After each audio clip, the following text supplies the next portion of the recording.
Hello all, we're back with another preview for Duke football's upcoming matchup against Northwestern. My name's Piazza and I'm the Chronicle's Volume 117 sports editor. And tonight, I'm joined here by a very good friend, our assistant Blue Zone editor, Micah Hurewitz. Micah, what can we expect from Northwestern? Well, Pat Fitzgerald's Wildcats are 1-1 on the year after a home loss to Michigan State and a win against Indiana State. But this is a good team. They're coming off a 7-2 season where they won the Big Ten West. They made it to the Big Ten championship game. They beat Auburn in the Citrus Bowl. But they do have a little bit of turnover, especially in the coaching ranks. Mike Hurewitz, defensive coordinator, he retired last year. But they got Jim O'Neill. He's got some NFL experience to bring to the Wildcats sideline. What else does Northwestern have to bring, Jay?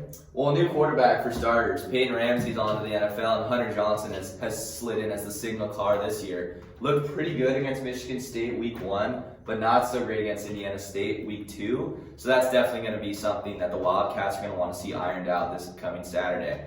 And right there alongside Johnson in the backfield is going to be Evan Hull, who's filling in for the injured Cam Porter. Hull's looked real solid so far, over 200 yards into 2 games, couple rushing touchdowns to his name.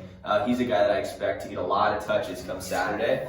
And on the defensive side, it's kind of the star power of this Northwestern team. They got Brandon Joseph, who is potential first-round draft pick in this next NFL draft over there at ball-hawking safety. He had 6 INTs a year ago, and he will be sure to hear his name called a number of times on Saturday.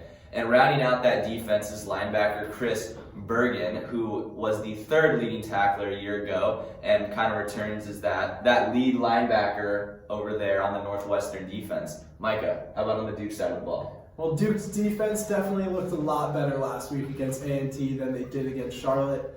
But they do still have a couple things to work on, especially pass interference.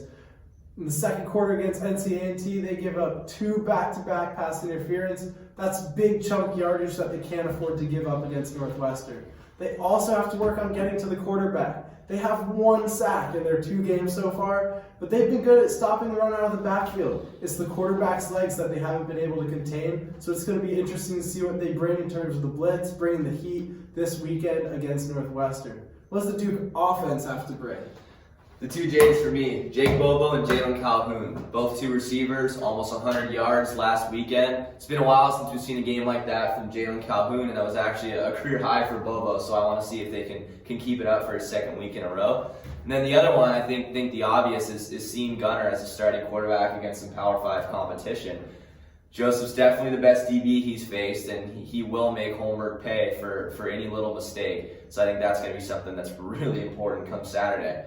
But Micah, with all that, what's the pick for Saturday? I mean, Northwestern, I don't think they're going to pile on the points, but they are going to control the game early, put the pressure on Holmberg. I say Northwestern takes this one 24-13. What about you? Yeah, I'm right there with you. I think the Wildcats take it 31-17 and cover in not so dramatic fashion in Durham. I think the combination of Joseph's presence in the defensive secondary and Evan Hull running the ball is going to be too much for the Blue Devils to handle.